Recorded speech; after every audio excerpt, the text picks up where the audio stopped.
अस्सलाम students, chemistry 9th में आज हमारा लेक्चर नंबर है 27 और चैप्टर नंबर 4 हम डिस्कस कर रहे हैं। लास्ट लेक्चर में हमने डिस्कस किया था हाइड्रोजन बॉन्डिंग की एग्जांपल और कैसे हाइड्रोजन बॉन्डिंग वो आइस की फॉर्मेशन में हेल्प करती है और क्या क्या डिफरेंस होता है स्ट्रक्चर ऑफ आइस में और हमारे पास जो स्ट्रक्चर जो वाटर का मॉलिक्यूल होता है उसमें। आज हमने देखना है कि हमारे पास इफेक्ट क्या है हाइड्रोजन बॉन्डिंग का on the properties of compound, कि जो कंपाउंड की जो मुख्तलिफ प्रॉपर्टीज हैं उनको हाइड्रोजन बॉन्डिंग कैसे इफेक्ट करती है और कौन कौन से इफेक्ट हैं इसके। अब सबसे पहला जो इफेक्ट है वो कौन सा है, वो हमारे पास है solubility of substance when hydrogen bonding develop, कि जो चीज़ की सॉल्युबिलिटी है जो उसका हल होना है वो इफेक्ट होता है जब किसी भी कंपाउंड के अंदर किसी भी मॉलिक्यूल के अंदर हाइड्रोजन बॉन्डिंग डेवलप होती है। अब इसका जो हम सबसे पहले देखते हैं हमारे पास जो वाटर का जो मॉलिक्यूल है, जो हम सोप और डिटर्जेंट यूज करते हैं, हमारे पास आगे इंटरेस्टिंग इंफॉर्मेशन में भी ये चीज़ बयान की गई है। सोप और डिटर्जेंट के जो मॉलिक्यूल हैं उनका जो एक साइड होती है जो वो क्या होती है, वाटर सॉल्युबल होती है और पोलर होती है। अब वो वाटर सॉल्युबल और पोलर है वो हाइड्रोजन बॉन्डिंग की वजह से, इस वजह से जो हमारे पास सोप और डिटर्जेंट का वो हिस्सा होता है वो वाटर के अंदर सॉल्युबल होता है। सॉल्युबिलिटी जो वाटर के अंदर है सोप और डिटर्जेंट की वो इस वजह से है क्योंकि उसके अंदर हाइड्रोजन बॉन्डिंग मौजूद है।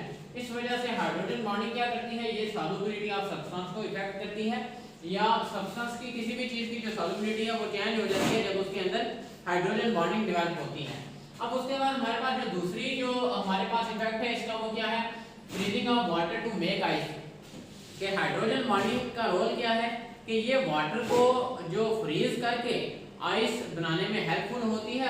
और कैसे ये वाटर के स्ट्रक्चर में जो उसके स्ट्रक्चर में चेंजेस आती है। अब स्ट्रक्चर में चेंज क्या होती है, स्ट्रक्चर में ये चेंज आती है हमारे पास कि जो आइस होती है उसका जो वॉल्यूम होता है वो ज़्यादा होता है as compare to the same mass of water. हम जो है ना जितना वाटर लेते हैं अगर उतना ही हमारे पास आइस हो तो आइस का वॉल्यूम ज़्यादा होता है एज कम्पेयर टू वाटर।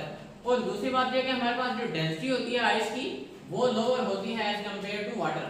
तो ये इसमें जो रोल होता है वो किसका है, हाइड्रोजन बॉन्डिंग का। अब इसके बाद जो तीसरी चीज है वो है cleaning action of soap and detergent, कि जो सोप एंड डिटर्जेंट होते हैं हमारे पास जो हम जो मुख्तलिफ शैम्पू वगैरह यूज करते हैं, इसके अलावा जो हम सोप यूज करते हैं इसमें भी हाइड्रोजन बॉन्डिंग का रोल है। अब इसके साथ आप देखेंगे इन प्रॉपर्टीज के साथ ही जो है बॉक्स में लिखा हुआ है कि cleaning action of soap and detergent, के सोप एंड डिटर्जेंट जो क्लीनिंग एक्शन करते हैं वो किस तरीके से होता है। तो यहाँ पर ये चीज लिखी है, हम पहले इसको डिस्कस कर लेते हैं प्रॉपर्टीज से। Cleaning action of soap and detergent, one end of soap and detergent molecule is polar and water soluble, के हमारे पास जो डिटर्जेंट और जो सोप होते हैं उनके मॉलिक्यूल का जो एक एंड होता है, एक जो किनारा होता है वो एक तो पोलर होता है और दूसरी जो बात वो ये है कि वो वाटर सॉल्युबल होता है। This solubility in water is due to hydrogen bonding. अब वो जो एक एंड वाटर के अंदर सॉल्युबल है वो वाटर के अंदर हल हो जाता है, इसकी वजह क्या है, ये किस वजह से है, ये हाइड्रोजन बॉन्डिंग की वजह से है क्योंकि सोप और डिटर्जेंट के अंदर उनके मॉलिक्यूल के अंदर हाइड्रोजन बॉन्डिंग डेवलप हुई होती है। अब उसके बाद जो अगली बात है वो क्या है, the other and is insoluble, जो दूसरा एंड है वो क्या है, इनसॉल्युबल होता है क्योंकि वहां पर हाइड्रोजन बॉन्डिंग नहीं है। And remove dirt and greasy material from the fabric, और वो क्या करता है जो दूसरा एंड है वो जो जितनी भी डर्ट होती है कपड़े में से जितनी भी जो गंदगी है वो उसको रिमूव करता है दूसरा एंड। तो हमने क्या इसमें देखा कि सोप का जो एक्शन है और डिटर्जेंट का एक्शन है उसमें क्या रोल है हाइड्रोजन बॉन्डिंग का। हाइड्रोजन बॉन्डिंग का रोल ये है कि जो सोप और डिटर्जेंट के जो मॉलिक्यूल हैं उनके एक एंड वो वाटर सॉल्युबल होता है। वो वाटर सॉल्युबल इसलिए है कि हाइड्रोजन बॉन्डिंग है और दूसरा एंड एज कंपेयर टू क्या है, वाटर इनसॉल्युबल है हाइड्रोजन बॉन्डिंग ना होने की वजह से। और जो वाटर इनसॉल्युबल एंड है वो क्या करता है, वो हेल्प करता है डर्ट को या जितनी भी कोई ग्रीजी मटेरियल जो फैब्रिक के साथ कपड़े के साथ क्लॉथ के साथ अटैच है उसको रिमूव करवाने में। अब उसके बाद हमारे पास जो अगली प्रॉपर्टी है वो क्या है, effect on melting and boiling point of substance, कि हमारे पास जो सब्सटेंस का मेल्टिंग एंड बॉइलिंग पॉइंट है उसको भी हाइड्रोजन बॉन्डिंग इफेक्ट करती है। जितनी ज्यादा जो हाइड्रोजन बॉन्डिंग डेवलप होगी किसी भी जो सब्सटेंस के अंदर, इस एज कंपेयर टू हमारे पास बॉइलिंग पॉइंट भी होगा और मेल्टिंग पॉइंट भी। बॉइलिंग पॉइंट भी एज कंपेयर बढ़ता जाएगा और मेल्टिंग पॉइंट भी बढ़ता जाएगा। तो मेल्टिंग पॉइंट और बॉइलिंग पॉइंट का के ऊपर इफेक्ट होता है किसका, हाइड्रोजन बॉन्डिंग का। और जो लास्ट चीज है वो क्या, hydrogen bonding in biological molecules, जो लिविंग ऑर्गेनिज्म में जितने भी जो मॉलिक्यूल्स हैं जो यूज होते हैं, जैसे हमारे पास स्टार्च मॉलिक्यूल है, हमारे पास ग्लूकोज का मॉलिक्यूल है, लिपिड का मॉलिक्यूल है, प्रोटीन का मॉलिक्यूल है, ये जो हमारे पास सारे मॉलिक्यूल्स हैं इनके अंदर भी हाइड्रोजन बॉन्डिंग डेवलप हुई हुई होती है। अब ये हाइड्रोजन बॉन्डिंग क्या करती है, ये उनको उनकी जो हमारे पास जो प्रिपरेशन है, जो उनकी मैन्युफैक्चरिंग है उसमें हेल्पफुल होती है बायोलॉजिकल मॉलिक्यूल्स की। ये हमारे पास प्रॉपर्टीज थी कि कौन कौन सी प्रॉपर्टीज हैं जिनको हाइड्रोजन बॉन्डिंग अफेक्ट करती है। एक सॉल्युबिलिटी ऑफ सब्सटेंस को करती है जब हाइड्रोजन बॉन्डिंग डेवलप होती है। दूसरी हमारे पास इफेक्ट क्या होता है कि जो वाटर पर इफेक्ट होता है, जो वाटर फ्रीज होकर आइस बनाता है वो हाइड्रोजन बॉन्डिंग की वजह से। तीसरा इफेक्ट है जो हमारे पास सोप और डिटर्जेंट है वो जो क्लीन करते हैं चीजों को, वो भी जो उनका क्लीनिंग एक्शन है वो भी हाइड्रोजन बॉन्डिंग की वजह से। अब मेल्टिंग पॉइंट बॉइलिंग पॉइंट है जो सब्सटेंस का, इसको भी इफेक्ट करती है हाइड्रोजन बॉन्डिंग। और जो हमारे पास बायोलॉजिकल मॉलिक्यूल बनते हैं उसको भी हाइड्रोजन बॉन्डिंग इफेक्ट करती है। अब हमारे पास इसी तरह जो इन प्रॉपर्टीज के साथ जो साइड टेबल है उसमें एक इंटरेस्टिंग इंफॉर्मेशन दी गई है, वो क्या है, वो ये है कि वाटर इज अ लिक्विड, कि वाटर क्या है, एक लिक्विड है, हमें पता है पानी लिक्विड होता है, बट NH3 जो हमारे पास NH3 है अमोनिया, ये हमारे पास इज अ गैस। अमोनिया क्या होती है, एक गैस होती है, वाटर लिक्विड है और अमोनिया गैस है एट रूम टेम्परेचर। मतलब ये कि रूम टेम्परेचर में जब हम वाटर का टेम्परेचर बढ़ाते हैं तो इसका टेम्परेचर ड्रॉप करते हैं तो हमारे पास वो आइस में कन्वर्ट हो जाती है, तो फिर वो जो वाटर है वो सॉलिड में कन्वर्ट हो जाता है। तो वाटर रूम टेम्परेचर पे लिक्विड है और अमोनिया रूम टेम्परेचर पे क्या है, गैस है। अब हमने देखना है, हमें वो बताना क्या चाहता है, बताना ये चाहता है कि ग्रेटर इलेक्ट्रोनेगेटिविटी ऑफ ऑक्सीजन, कि जो हमारे पास ऑक्सीजन की इलेक्ट्रोनेगेटिविटी की वैल्यू क्या है, ज्यादा है as compare to nitrogen. Nitrogen के मामले में जो ऑक्सीजन की हमारे पास जो इलेक्ट्रोनेगेटिविटी की जो वैल्यू है वो ज्यादा है। इस वजह से क्या होता है, is responsible for more hydrogen bonding in water. ये रिस्पांसिबल है कि वाटर के अंदर जो हाइड्रोजन बॉन्डिंग है वो क्या है, ज्यादा है, और जो अमोनिया है उसके अंदर हाइड्रोजन बॉन्डिंग कम है। अब हमने जो लास्ट जहां हमने पढ़ा था स्ट्रेंथ ऑफ हाइड्रोजन बॉन्डिंग, जो पिछले लेक्चर में जो हमारे पास सेकंड लास्ट लेक्चर था उसमें हमने ये डिस्कस किया था कि हाइड्रोजन बॉन्डिंग डिपेंड करती है दो चीजों पे, एक साइज ऑफ एटम पे जिसके साथ हाइड्रोजन बॉन्ड कर रहा है, और दूसरा हमारे पास इलेक्ट्रोनेगेटिविटी ऑफ एटम पे जिसके साथ हाइड्रोजन बॉन्ड कर रहा है। अब जितनी ज्यादा इलेक्ट्रोनेगेटिविटी होगी हाइड्रोजन बॉन्डिंग इतनी ही ज्यादा डेवलप होगी। तो हमने देखा ये कि ऑक्सीजन की इलेक्ट्रोनेगेटिविटी ज्यादा होती है, ऑक्सीजन की इलेक्ट्रोनेगेटिविटी है 3.5 as compare to the nitrogen, nitrogen से जिसकी इलेक्ट्रोनेगेटिविटी 3 है। ऑक्सीजन की इलेक्ट्रोनेगेटिविटी ज्यादा है, नाइट्रोजन की इलेक्ट्रोनेगेटिविटी कम है। Is responsible for more hydrogen bonding in water, ये रिस्पांसिबल है जो ज्यादा हाइड्रोजन बॉन्डिंग होती है वाटर में देन इन अमोनिया। अमोनिया से जो वाटर के अंदर ज्यादा हाइड्रोजन बॉन्डिंग है, इसके लिए जो फैक्टर रिस्पांसिबल है वो हमारे पास जो इलेक्ट्रोनेगेटिविटी है ऑक्सीजन और नाइट्रोजन की।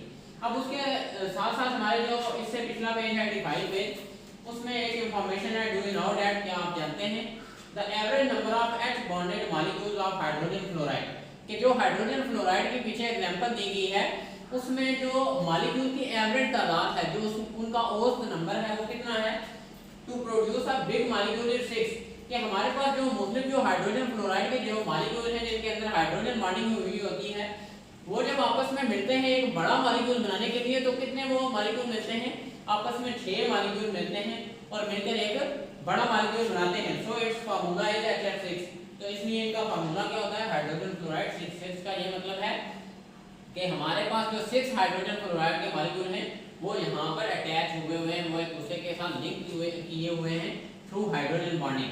तो हमने देखा इसमें एक हमारे पास जो ऊपर ये बात लिखी है cleaning action of soap and detergent, ये मैंने आपको पहले बता दिया कि हमारे पास जो सोप एंड डिटर्जेंट का जो एक्शन होता है वो जो साफ करते हैं वो इस वजह से कि उनका एक जो साइड होती है एंड होता है वो वाटर सॉल्युबल होता है, और उसके साथ साथ क्या होता है वो पोलर होता है। अब वो वाटर सॉल्युबल इसलिए है क्योंकि उनके एक एंड की तरफ हाइड्रोजन बॉन्डिंग के जरिए जो मॉलिक्यूल हैं वो लिंक किए हुए हैं। अब इसी तरह जो दूसरा एंड है वो इनसॉल्युबल होता है, और वो क्या करता है, जो डर्ट है या फिर जितने भी ग्रीजी मटेरियल हैं उनको वो रिमूव करवाता है फैब्रिक से, कपड़े से। तो उससे पहले हमने शुरू में डिस्कस की थी हाइड्रोजन बॉन्डिंग की प्रॉपर्टीज क्या है, कंपाउंड के 5 जो प्रॉपर्टीज है हमने डिस्कस की, इंटरेस्टिंग इंफॉर्मेशन डिस्कस की, डू यू नो दैट, और cleaning action of soap and detergent discuss किया।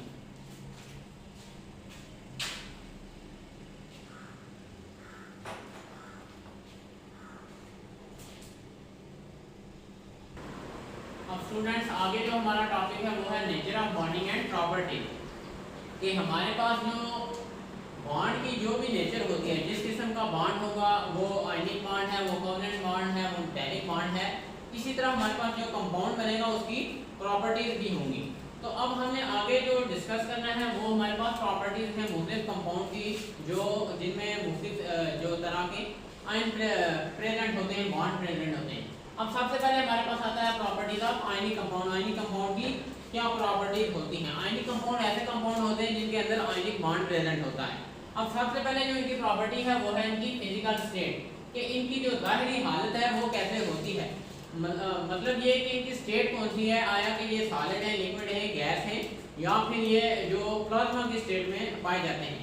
तो जो फिजिकल स्टेट है आयनिक कंपाउंड की वो क्या है? Crystalline solid at room temperature, कि ये रूम टेम्परेचर पर क्रिस्टलाइन सॉलिड होते हैं।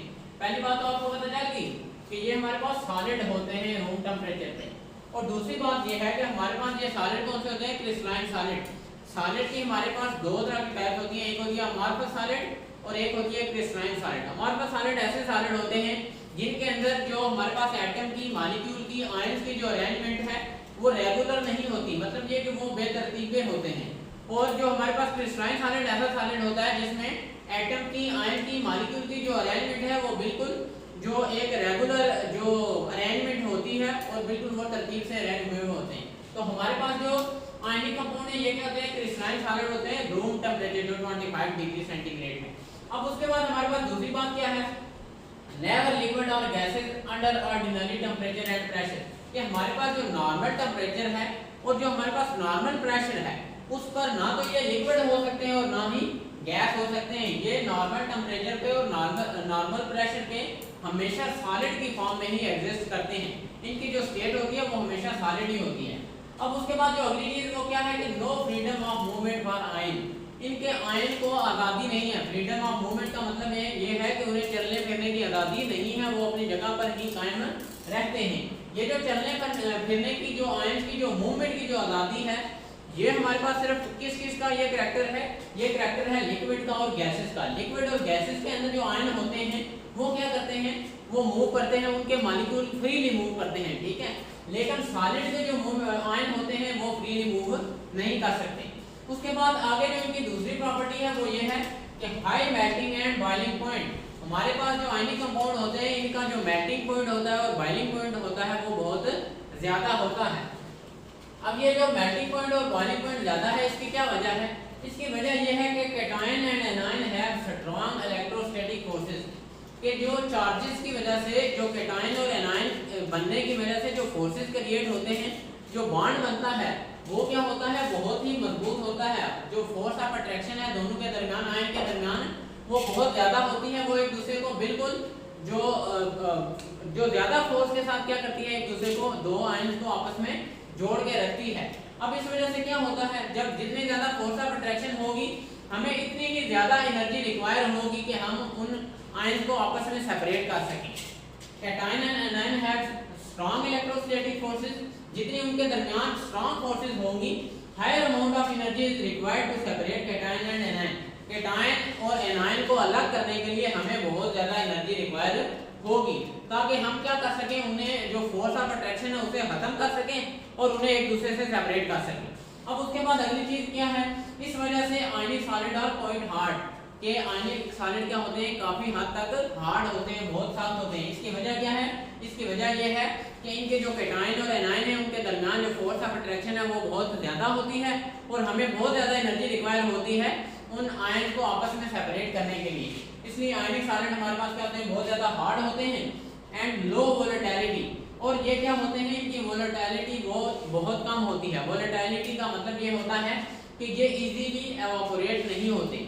वोलेटाइल का ये मतलब है कि जो इजीली एवापोरेट हो सके, जो वेपर के फॉर्म में कन्वर्ट हो सके।